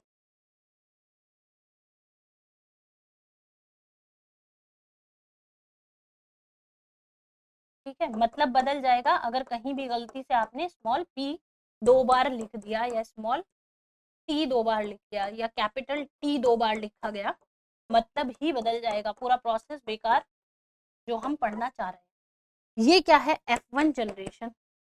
इस F1 जनरेशन का फिनोटिपिक रेशो क्या है? अब देखिए ये सारे के सारे कैसे हैं? 1 2 3 4 1 2 3 4 16 है। ये 16 के 16 कैसे हैं? लंबे दिखने में, और कैसे हैं? बैंगनी। लंबा और बैंगनी क्यों है? क्योंकि कैपिटल टी भी है कैपिटल पी भी है। जब तक कैपिटल टी कैपिटल पी रहेगा तब तक प्रभावी कैरेक्टर रहेगा। तो सारे के सारे पौधे 16:0 कैसे हो गए? सारे के सारे पौधे हो गए लंबे और बैंगनी। ठीक है, ये कैरेक्टर अब कहीं है ही नहीं। सफेद और बौना और सफेद एक भी प्लांट नहीं हुआ F1 जनरेशन में। ठीक है, जीनोटिपिक रेशो क्या है? सबके एलील एक जैसे हैं। हमें 16 के 16 क्या मिले हैं? Capital T small T capital P small P, कोई अलग अलग नहीं है।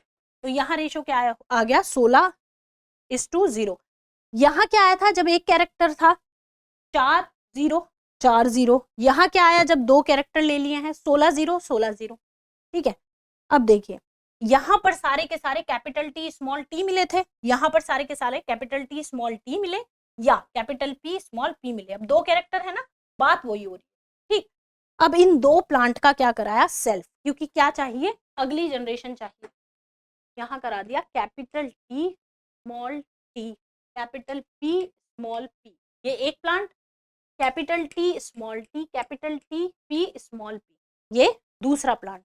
इनके बीच क्या कराया? क्रॉस। क्रॉस कराने पर क्या मिला? देखिए अब यहाँ पे फायदा होगा वही करने का।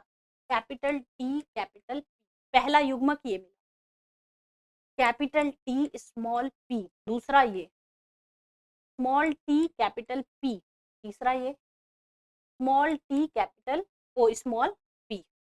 ठीक है, और सेम मिलेंगे यहाँ से, ठीक है, इनटू यहाँ से भी 2, यही मिलेगा। ठीक, अब बना लीजिए पुनेट स्क्वायर। पुनेट स्क्वायर बनाएंगे तो क्या मिलेगा हमें? थोड़ा सा छोटा कर दे।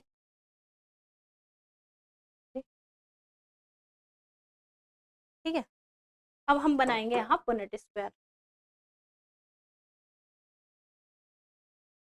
ठीक,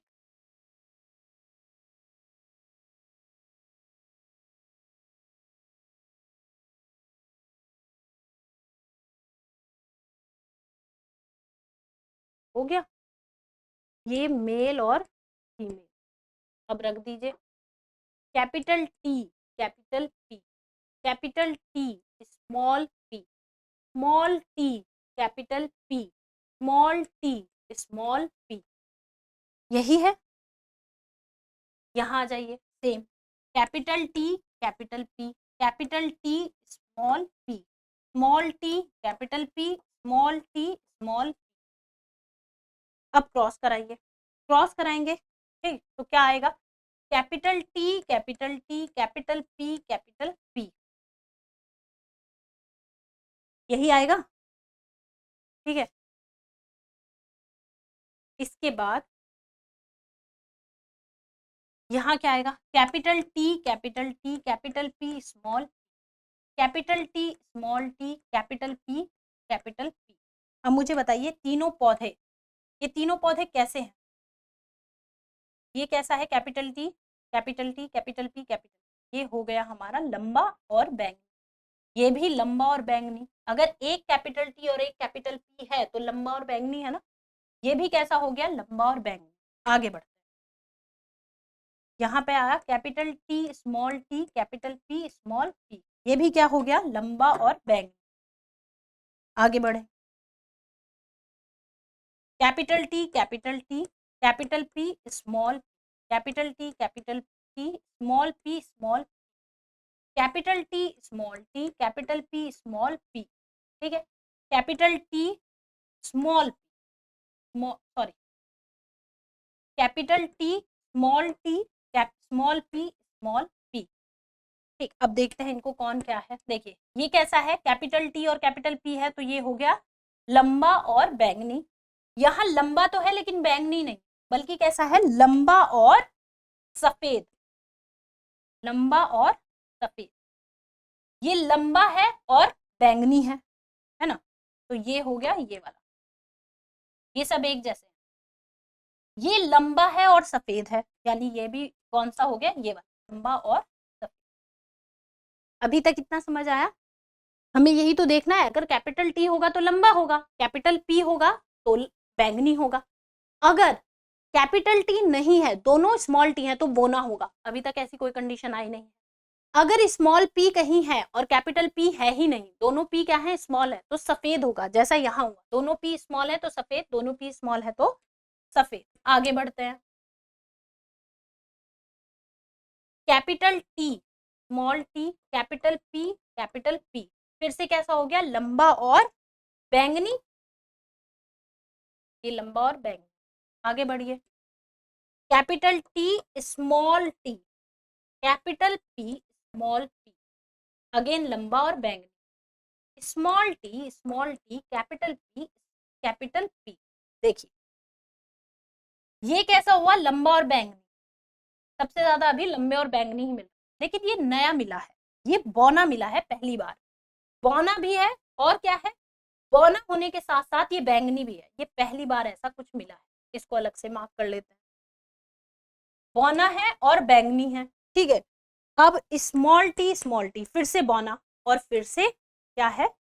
बैंगनी, क्योंकि कैपिटल पी इसमें है। चाहे एक हो, उससे हमें फर्क नहीं पड़ेगा, होना जरूरी है। ये भी क्या हो गया? बोना और बैंगनी। अब आ जाइए लास्ट रो।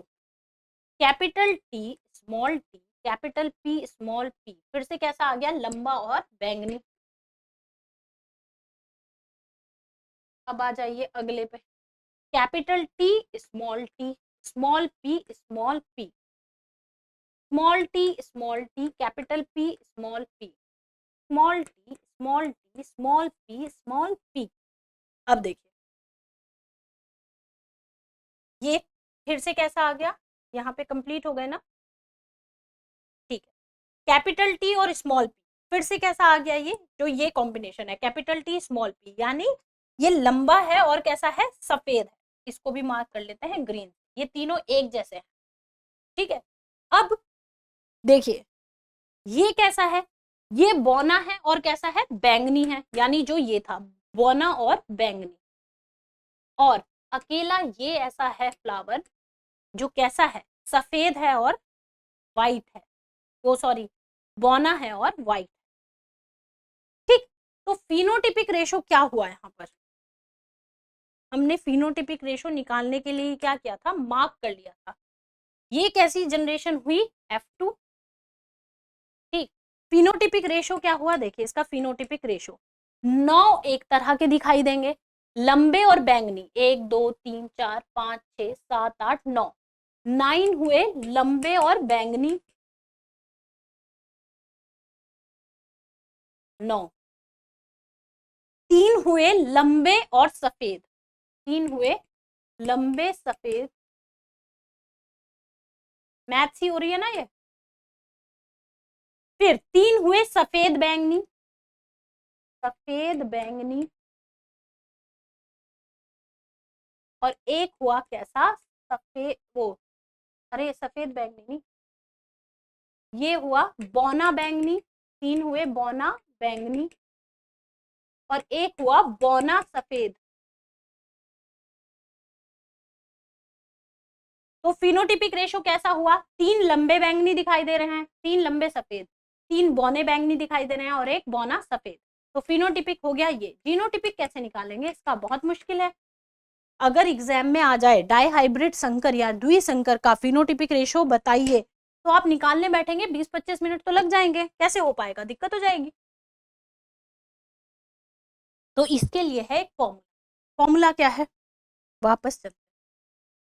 फॉर्मूला है, फिनोटाइप निकालना होगा, फिनोटाइप रेशो, उसके लिए फॉर्मूला है 3:1 की पावर n। n क्या है? n इक्वल्स टू है नंबर ऑफ कैरेक्टर, जितने आपने कैरेक्टर लिए हो। जैसे अगर मोनोहाइब्रिड में फिनोटिपिक रेशो निकालना है, और ये कौन सी जनरेशन की बात हो रही है? F2 की। F2 जनरेशन में ही निकलता है फॉर्मूले से, है ना। मोनोहाइब्रिड, मोनोहाइब्रिड में यानी एक कैरेक्टर में F2 जनरेशन में रेशो फिनोटिपिक क्या होगा? तो देखिए 3:1 की पावर n। n का मतलब क्या है? कितने कैरेक्टर हैं? कितने हैं? एक। तो क्या आ गया उत्तर? 3:1। अब देखते हैं क्या मोनोहाइब्रिड में F2 जनरेशन में यही था? 3:1 यही था। अब आ जाइए डाइहाइब्रिड में, देख लेते हैं ये बात सच्ची है या नहीं, पता चल जाएगा। डाइहाइब्रिड क्रॉस द्विसंकर, द्विसंकर में भी फॉर्मूला यही तो रहेगा, 3:1 की पावर n। और यहाँ n क्या है? इसको मैं यहाँ कर लूं। यहाँ n क्या है? 3:, हालांकि ये सब ना हमें क्या करना चाहिए था? आगे करना चाहिए था, ताकि यहाँ फॉर्मूला लिखा हुआ रह जाता। सिर्फ यहाँ कर लेते हैं, ठीक है। तो मोनोहाइब्रिड में, मोनोहाइब्रिड में क्या निकला? 3:1 की पावर n, और क्या निकला? 3:1। डाइहाइब्रिड द्विसंकर में 3:1 की पावर n, n का मतलब क्या है? 3:1, दो कैरेक्टर, द्वि है ना, डाइहाइब्रिड दो, दो लिखने का मतलब क्या है? 3:1 इंटू 3:1। जब भी इस तरह की ब्रैकेट में इंटू होती है तो पहले इसकी गुणा इन दोनों में होगी। 3 तिया 9, 3 एकम 3 रेशो। अब इसकी गुणा इन दोनों में होगी, 1 तिया 3, 1 एकम 1, 9:3:3:1। फिनोटिपिक निकाल रहे हैं अभी हम, फिनोटिपिक रेशो, दृश्य प्रारूप जिसे कहा था। देखिए क्या एक बार,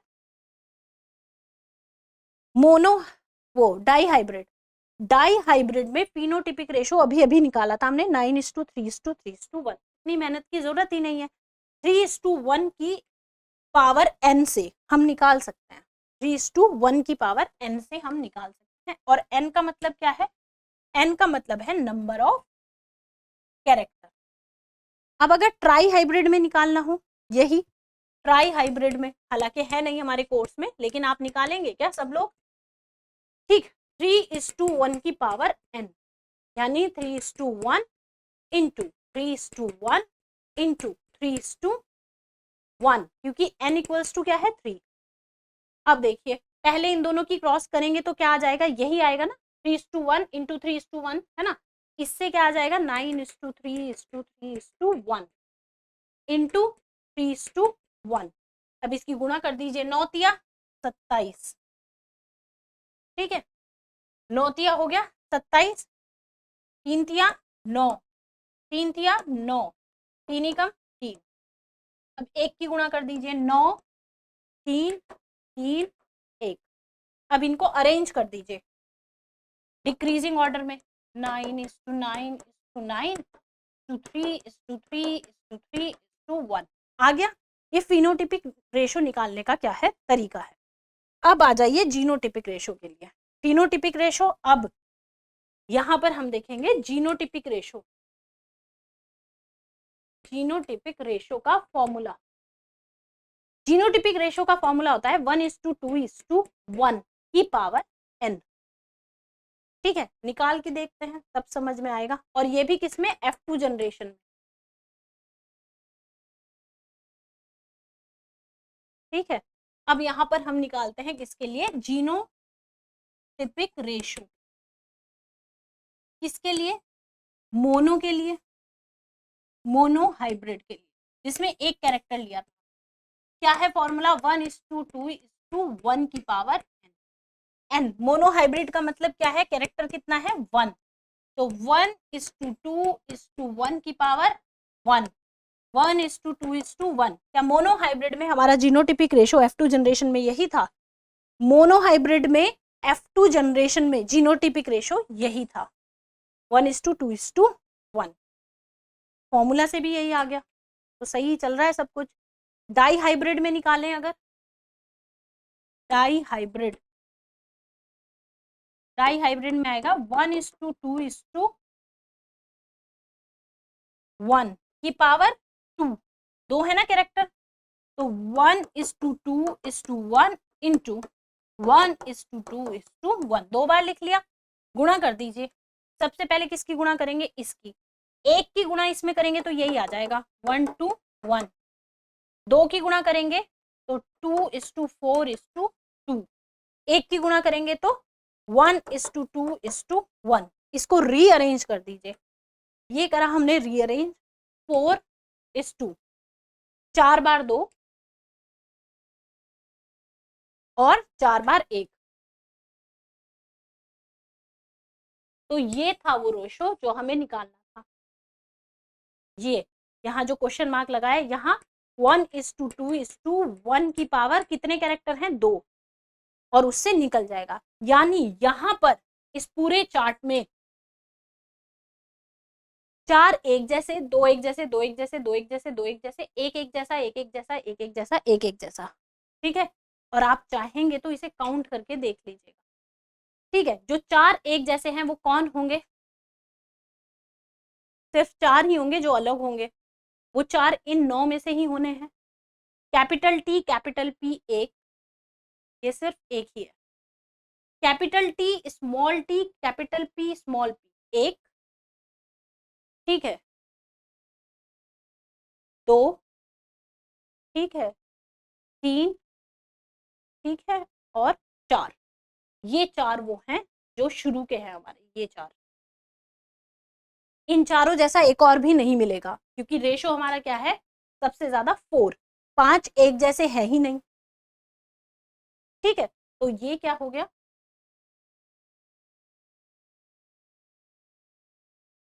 लाइन हटा दे, तो ये क्या हो गए? 4 एक जैसे। इसमें अगर आपको इसमें अगर आप ढूंढोगे तो 2 एक जैसे मिलेंगे, फिर 2 एक जैसे मिलेंगे, फिर 2 एक जैसे मिलेंगे, फिर 2 एक जैसे मिलेंगे, और 4 बार अलग एक एक एक एक 4 और मिलेंगे।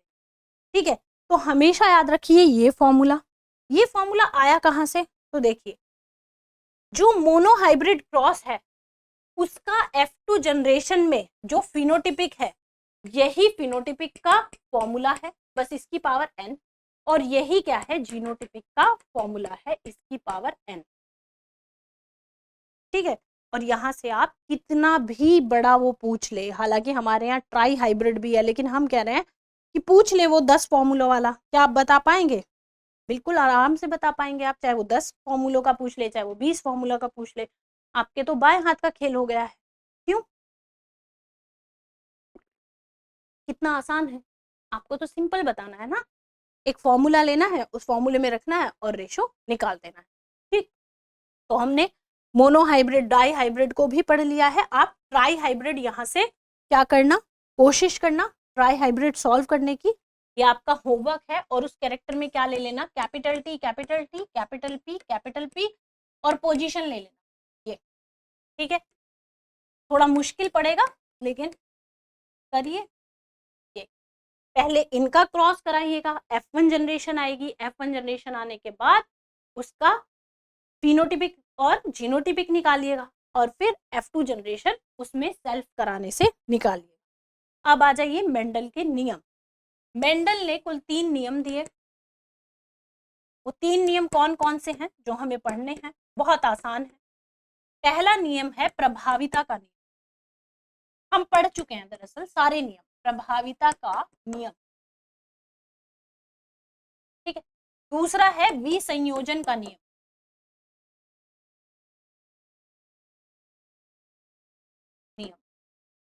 और तीसरा है स्वतंत्र अपव्यूहन का नियम।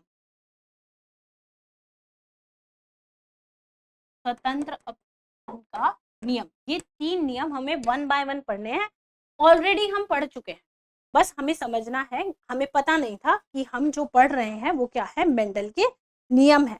अभी हमें समझ में आ जाएगा कि जो हम पढ़ रहे हैं वो क्या है, मेंडल के नियम।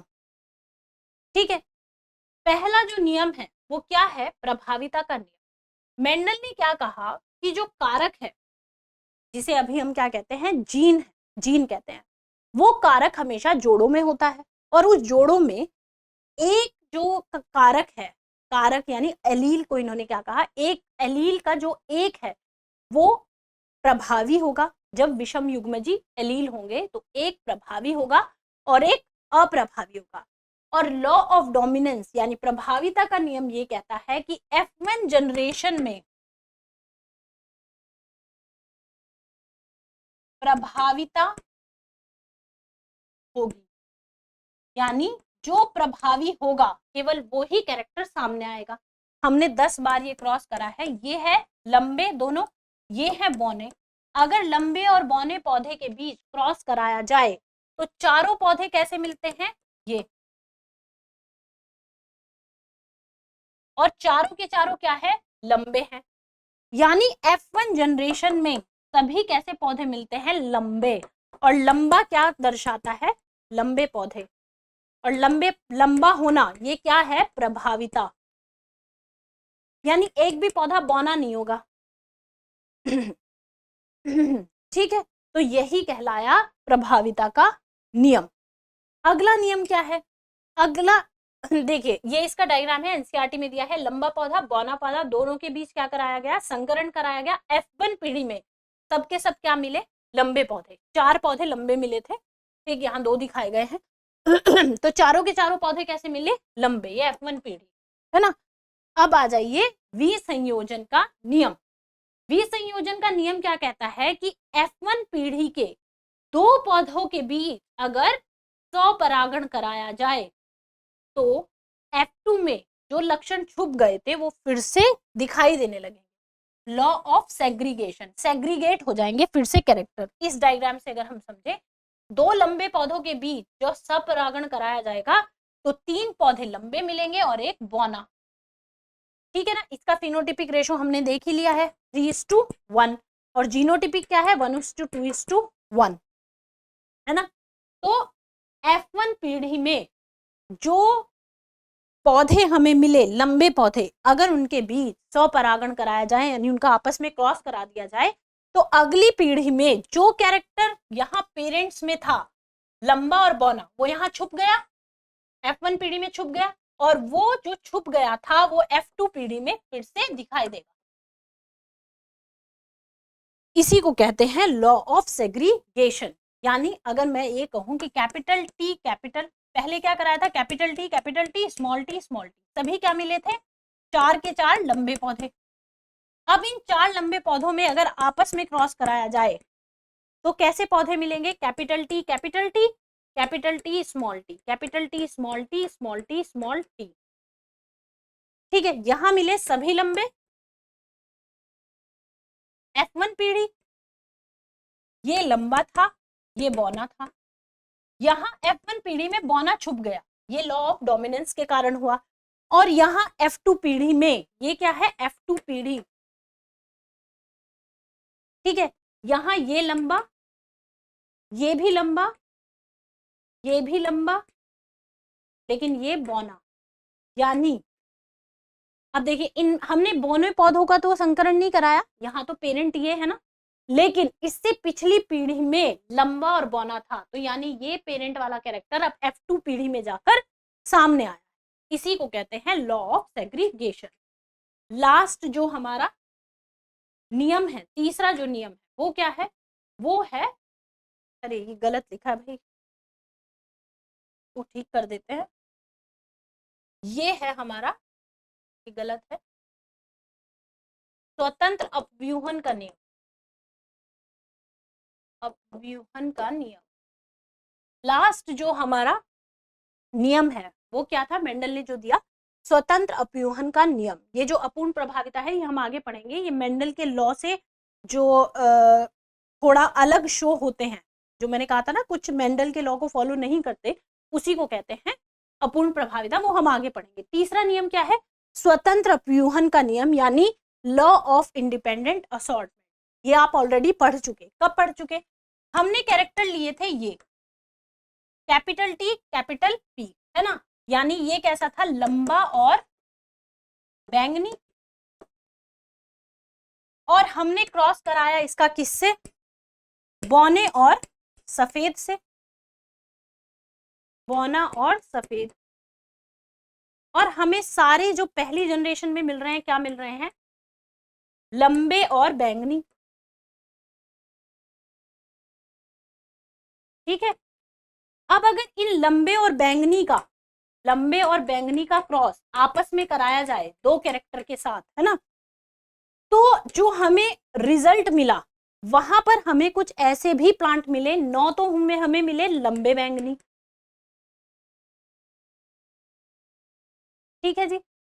3 हमें मिले लंबे सफेद। ठीक। 3 हमें मिले बौने बैंगनी। और 1 हमें मिला सफेद बौना सफेद। तो स्वतंत्र अपव्यूहन का नियम क्या कहता है? स्वतंत्र अपव्यूहन का नियम ये कह रहा है कि जब हमने लंबा बैंगनी कैरेक्टर लिया था और लंबा बौना सफेद लिया था, तो हमें लंबे बैंगनी मिले। यहां तक तो समझ आ रहा है। फिर ये लंबे बैंगनी के बीच में जब हमने क्रॉस कराया तो F2 जनरेशन में ये बौना सफेद आया, ये तो समझ में आता है क्योंकि F1 जनरेशन में था। बौना बैंगनी कहां से आया? ये तो F1 जनरेशन में कहीं नहीं था, ना F2 में। ये लंबे सफेद कहां से आए? इसका मतलब है कैरेक्टर अपने आप को क्या करते हैं? स्वतंत्र कर लेते हैं। और स्वतंत्र करने के बाद वो किसी के भी साथ क्या करेंगे? मिक्स एंड मैच करेंगे। इसके लिए मेंडल ने क्या किया था? ये वाला एक्सपेरिमेंट किया था। इन्होंने गोल और पीला बीज लिया था और झुर्रीदार और हरा। ठीक है। अब गोल है यानी राउंड, ये डोमिनेंट है, तो इसको कैपिटल आर कहेंगे। इसी का जो दूसरा कैरेक्टर है व्रिंकल्ड, ये अप्रभावी है, तो उसे स्मॉल आर कहेंगे। येलो, ये प्रभावी है तो कैपिटल वाई, और ग्रीन अप्रभावी है तो स्मॉल वाई। इसको जी से नहीं बल्कि स्मॉल वाई से प्रेजेंट करें। तो इन्होंने क्या किया? इनके बीच जब क्रॉस कराया तो जो हमारा था ना क्रॉस, बिल्कुल सेम ये है। यहाँ सारे गोल और पीले बीज मिले। इन गोल पीले बीज के बीच में जब आपस में संकरण कराया, स्वपरागण, तो अब देखिए यहाँ गोल पीला झुर्रीदार हरा, तो झुर्रीदार हरा यहाँ मिल रहा है, समझ में आ रहा है। गोल पीला यहाँ मिल रहा है, समझ में आ रहा है। ये झुर्रीदार पीला कहाँ से आ गया? या ये गोल हरा कहाँ से आ गया? इसका मतलब है कि यहाँ पर युग्मकों ने कॉम्बिनेशन इस तरह से बनाए होंगे ताकि कुछ नई चीजें सामने आए। इसी को कहा स्वतंत्र अपव्यूहन का नियम। अब एक सवाल देखते हैं। दो ऊंचे पौधों के बीच संकरण के परिणाम स्वरूप, दो ऊंचे पौधे हैं कोई भी, ए और बी, इनके बीच संकरण के परिणाम स्वरूप कुछ बौने पौधे उत्पन्न होते हैं। ठीक है, बौने पौधे उत्पन्न होते हैं। माता पिता दोनों के जीनोटाइप क्या होंगे? देखिए, अब एक एक करके हम देख लेते हैं। Capital T capital T capital T small T. पहली शर्त क्या है? दो ऊंचे पौधे, ऊंचे है ना, दोनों लंबे हैं, बिल्कुल। क्रॉस कराने पर कैसे पौधे मिलने हैं? यहाँ पर जो हमें मिल रहा है वो सारे के सारे लंबे मिल रहे हैं। Capital T capital T capital T small T capital T capital T capital T small T. वो कह रहा है कुछ बौने पौधे भी मिलेंगे, नहीं मिल रहा, तो ये हो गया कैंसिल। पहला वाला हमारा कैंसिल। आ जाइए इस पे, देखिए capital T capital T capital T capital T, कितनी भी बार क्रॉस हो बौना पौधा मिल ही नहीं सकता क्योंकि स्मॉल टी है ही नहीं, तो ये भी हो जाता है क्या? कैंसिल। अब आ जाइए किस पे? इस पे आ जाइए, capital T small T small T small. ठीक। अब देखिए यहां हमें समझ में आ रहा है कि हमें बौना पौधा तो मिल जाएगा। Capital T small T capital T small small T small T small T, बौना तो मिल गया, कुछ बौने पौधे मिल रहे हैं, लेकिन उन्होंने कहा था दो ऊंचे पौधों में संकरण कराने पर। क्या ये दोनों पौधे ऊंचे हैं? ये तो ऊंचा है यानी लंबा है, ये कैसा है? तो बौना है ना। तो दोनों शर्तें तो पूरी नहीं हो रही हैं, तो ये भी नहीं होगा, ये भी नहीं होगा। अब आ जाइए इस पे, capital T small T, capital T small T, संकरण कराइए। Capital T capital T, capital T small T, capital T small T, small T small T. तो देखिए 3 पौधे मिल रहे हैं लंबे, एक मिल रहा है बौना, यानी कुछ पौधे मिल रहे हैं बौने। तो उत्तर क्या हुआ, ये। तो इस तरह के सवाल आते हैं। अगर आपको जेनेटिक्स समझ में आई होगी तो डेफिनेटली ये आपके लिए बहुत आसान होगा। अगर आपको जेनेटिक्स समझ में ही नहीं आई होगी, जो पीछे हमने इतनी सारी गाथा पढ़ी है, अगर वो समझ में नहीं आई होगी तो फिर मुश्किल रहेगा। ठीक, यहीं पर समाप्त करेंगे। रीजन है कि क्योंकि फिर कंफ्यूजन बढ़ेगा, फिर वही होगा कि अरे क्या हो रहा है, समझ में कुछ नहीं आ रहा है। इसे रिवाइज करिएगा बहुत अच्छी तरह से, बहुत जरूरी है। अगर आप इसे बहुत अच्छे से रिवाइज कर लेंगे ना, तो आगे के कॉन्सेप्ट जो मुश्किल हैं वो बहुत आसान हो जाएंगे। क्योंकि अभी तो हमें बहुत सारी चीजें पढ़नी है, ये तो सिर्फ हमने बेस पढ़ा है कि मेंडल ने ये कहा था। अब हमें आगे क्या पढ़ना है, आगे हमें ये पढ़ना है कि कुछ अपवाद है, कुछ मेंडल के जो नियम है उनसे अलग बिहेव कर रहे हैं। अब जो उनसे अलग बिहेव कर रहा है उसका रीजन खोजना पड़ेगा हमें कि उसका रीजन क्या है। और उसके रीजन को हम किस में पढ़ेंगे, variation from Mendel's principle. Mendel के प्रिंसिपल में वेरिएशन देखने को, तो ये वेरिएशन क्यों देखने को मिल रहा है, कौन ऐसे प्लांट या एनिमल हैं जो इस वेरिएशन को सस्टेन कर रहे हैं और क्यों कर रहे हैं, उसका रीजन होगा। कुछ प्लांट्स हैं ऐसे जो प्रभाविता के नियम को नहीं दिखाते बल्कि कोई नया कैरेक्टर दिखाते, हमें उन सबको पढ़ना है। अगेन हम फिर लिंग निर्धारण पढ़ेंगे। तो जब हम ये सारी चीजें पढ़ेंगे तो ये पुनेट स्क्वायर, ये युग्मक का बनना, ये हमें बहुत काम आएगा। तो आप क्या करेंगे, रिवाइज करेंगे, बार बार उसे समझेंगे। कहीं कोई कंफ्यूजन है, कहीं युग्मक बनाने में या कहीं उस चार्ट को प्रिपेयर करने में अगर दिक्कत हो रही है तो उसे भी कोशिश करेंगे कि हम सॉल्व करें। ठीक है, अगर कोई समस्या आ रही है तो आपके पास कोई नंबर होगा कोऑर्डिनेट करने के लिए, तो आप बात कर सकते हैं, कोऑर्डिनेट कर सकते हैं, अपनी समस्या को मैसेज के थ्रू वहां तक पहुंचा सकते हैं। तो मिलेंगे अगली क्लास में, जेनेटिक्स को कंटिन्यू करेंगे।